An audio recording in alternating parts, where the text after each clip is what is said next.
That was a weird thing. I'm still not absolutely sure how I booked it, but to the best of my recollection, the guys contacted my agent and they said that they were interested in meeting with me based on my work as Spike.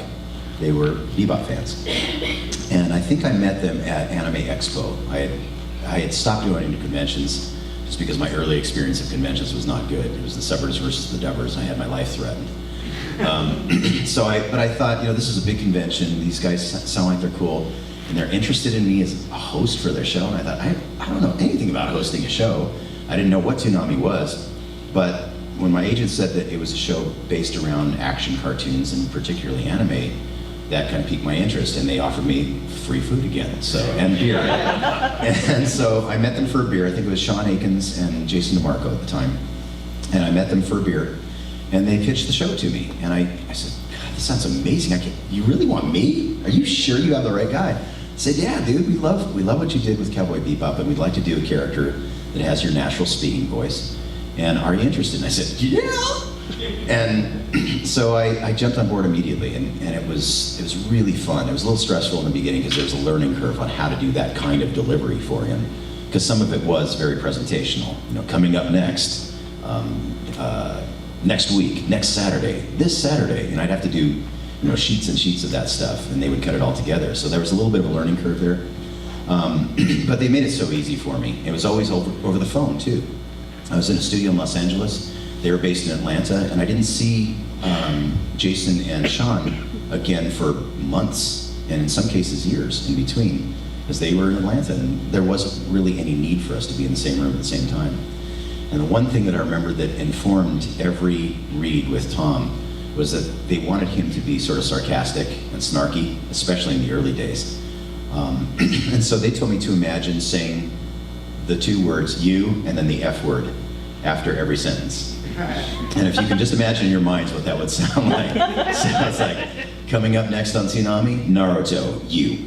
And it would change the whole read of the thing. So we still laugh about that now. We still do that sometimes. I still try to put a little bit of that snark factor in there, but we've actually eased back on that because the rest of it is so gnarly anyway.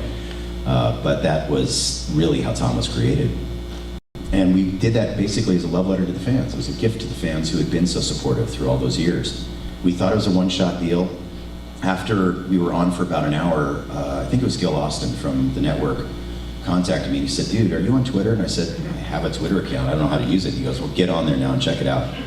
And so I go on Twitter, and I was up all night. I stayed up all night with you guys because it blew up. You guys went crazy on that broadcast. And everybody started asking me, how do we get it back on the air? Is it possible? Are you guys really thinking about putting this back on the air? I said, I don't know, I'm just a voice guy, I don't know. And they said, how do you do it? And I said, I guess you gotta tell the network. And so people started flooding the network. And you guys shut down Cartoon Network's website. Literally shut down the website. Yeah, give yourself a hand for doing that. One of the fans, and I feel bad because I don't remember the name now, but one of the fans on Twitter said that they would organize these Twitter storms. They told me when to do it. It was every Saturday night at a certain time, and what kind of hashtags to use, and it ended up being Bring Back Toonami, I think. And you guys would get on with me, and I'd be on there every Saturday night on Twitter, and we'd all do it at the same time, and it just blasted their Twitter feed, to the point where the network finally just got fed up with us. And they said, oh, gosh, leave us alone. Here's a little bit of money, do your stupid little show, and go away. And so everybody volunteered their time, basically, all the editors, everybody at that time Cartoon Network, which eventually it was Adult Swim. Everybody moved over to Adult Swim for this. And I got on board and I did a bunch of stuff for free too. And we just wanted to bring it back for another generation, and we were curious to see if all the people that were playing around on Twitter were serious that they were actually gonna watch this show. And we put it back on and people jumped on board right away. And the network said, okay, you have a nice little time slot here. We're still not gonna give you any money, but you can have your little show back, go ahead. And so then it started getting a little bit more momentum, and they started getting some sponsorship, they started getting some commercials that were happening that supported it. And now we're back to the former glory, I think, and bringing as much new programming as we can. Brought back Samurai Jack.